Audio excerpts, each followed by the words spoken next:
Have you ever been drawn to a place, over and over again, with no clear reason why?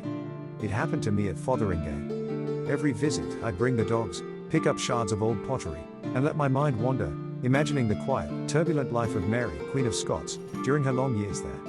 What I didn't know then was that my 7th great-grandmother had stood by Mary's side through those very same years. She had been a part of this history, her story woven into the fabric of Fotheringay in a way I couldn't have imagined. Back then, I had no inkling of the castle's deep, hidden secrets. No idea that the soil beneath my feet held answers to questions I didn't even know to ask.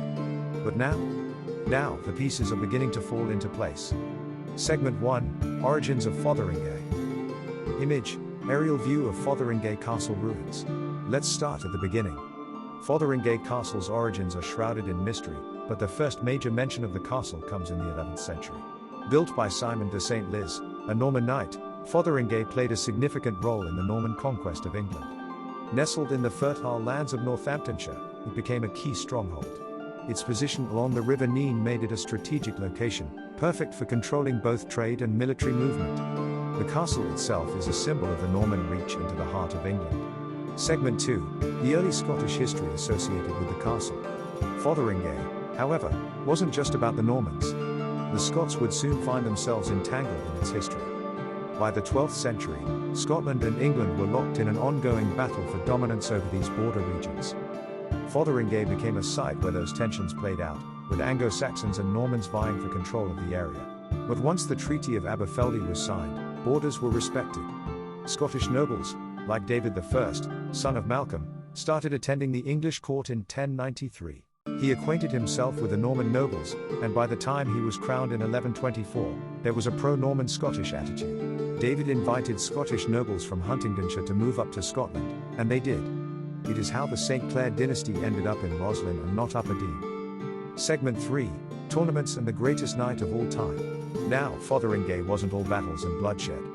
It also hosted night tournaments.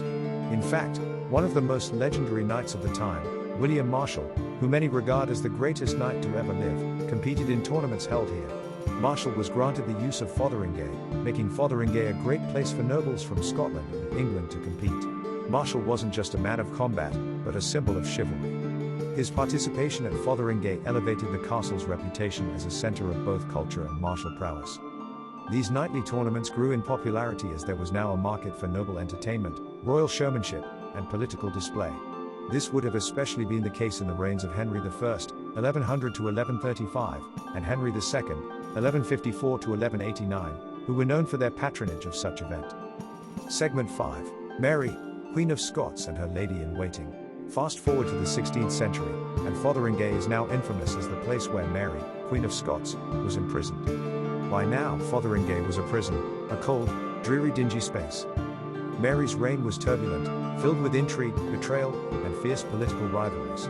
By the time she was locked away in Fotheringay, she was a symbol of Scottish royal ambition, an ambitious monarch trapped between the politics of England and her own turbulent kingdom. But Mary didn't endure this hardship alone. Her ladies-in-waiting remained by her side, offering a glimpse of loyalty and compassion during this dark chapter in her life. My great-grandmother, many times over, was her lady-in-waiting at Fotheringay, and I learned that long after my many walks there. When the day came, Mary's last act was as dramatic as her life. She threw off her cloak to reveal a beautiful dress and knelt with dignity. Then the executioner missed, and it was a rather messy job. A terrible unjust end for a woman caught in a world of intrigue that was beyond her capacity to manage. Please take the time to feed this baby channel and hit subscribe. Segment 6, the tremendous amount of Norman settlements south of Fotheringay. Image, map of Norman settlements in England, highlighting moated properties. Now, let's take a step back and look at the big picture. Fotheringay wasn't just a key piece in the struggle between Scots and English, it was also at the heart of the Norman settlement of England. Just south of Fotheringay, you'll find hundreds of moated properties, evidence of the Normans' widespread influence and their attempts to solidify control over the local population. The construction of these moated homes wasn't just for defensive purposes, it was a way for the Normans to integrate and assert their dominance over the Anglo-Saxons, securing their foothold in a previously hostile land. These settlements speak to the challenges the Normans faced in taming the people north of them. The fact that there are far fewer moated properties north of Fotheringay Castle speaks to the difficulty the Normans experienced expanding north in the 12th century. Moreover, the need for aggressive castle building did diminish once the Treaty of Aberfeldy was in place.